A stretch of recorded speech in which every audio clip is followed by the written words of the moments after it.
Hello, my name is Joslyn, and I made a 16-minute animation for my final project, and I've cut it down to just a few minutes to show you here.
I have a tiny trick up my sleeve here, and that is to tell you that everything that you just saw was shot on the microscopes at Jackson Laboratory.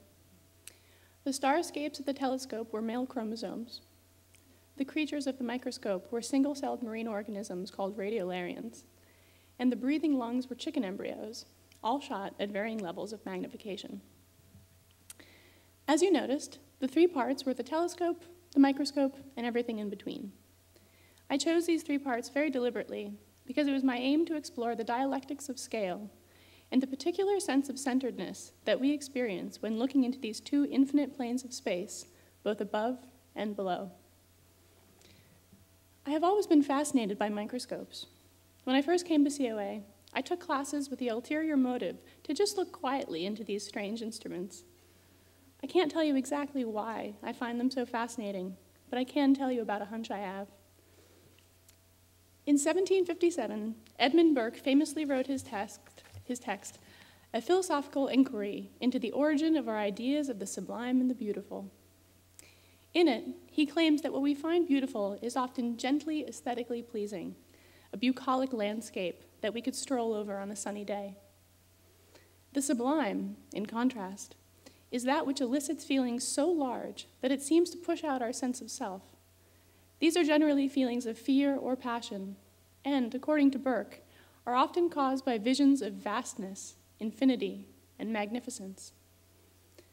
I felt exactly what Burke articulates, only not before the Grand Canyon or an endless horizon, but rather in a dark room in Jackson Laboratory, peering into the eyepiece of a mysterious machine. I think this makes perfect sense. Microscopes, as well as telescopes, reveal an infinite, otherwise invisible vastness.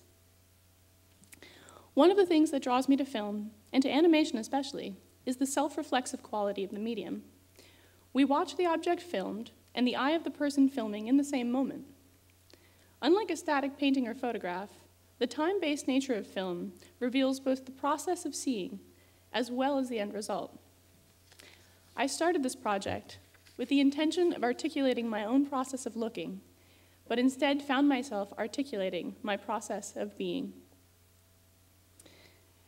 To be a human right now in the world is a particularly difficult task. I know I'm not the only person in this room to have felt the work ahead of us as insurmountably large, and my being as infinitesimally small. But in the process of making this film, I learned something important about the dialectics of scale. The closer I looked at the very small, the stronger was my sense that I was looking at something very large. My slides became vast worlds that I would get lost in, only reemerging to check in with my very patient project advisor, Catherine Klinger. At first, I found myself distinctly off balance in this constantly inverting relationship between the very large and the very small, until it occurred to me that this was exactly what I had been looking for the entire time. I believe that as humans, we have a compulsion to reconcile our constant inversions. Yes, we are all individually very small, but our impact can be unspeakably large.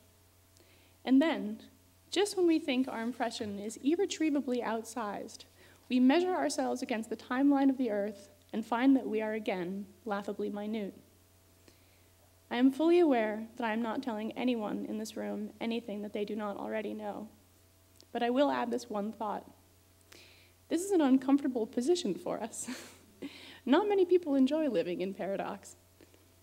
It is one thing to know the fundamentally inverting quality of the human condition, and it is another to move gracefully within it. Though it often feels like our deepest weakness, I believe that our capacity to be simultaneously large and small can also be our greatest strength if we choose to look carefully, move mindfully, and, if I may say so, live creatively in the space between our inversions. Thank you.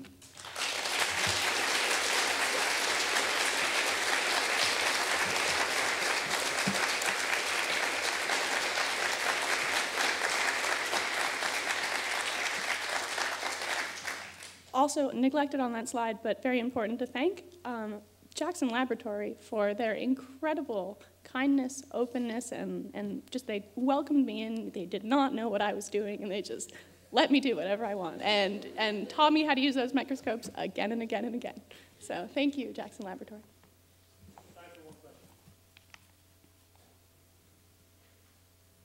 During the cello that the cello was playing, were those sound waves in that sound effect? Yes, they were, and you caught like the tricky trick up my second sleeve, which was that everything was shot on the microscope except that last part. And that was, I built a somatics machine, which is a way to measure, which is a way to play music through any medium, really, but I played it through water. And I was lucky enough to have Zach Soros, our AV technician, who endlessly helped me. I would come to him at any time, and he was just an incredible resource to have on that. But good eye.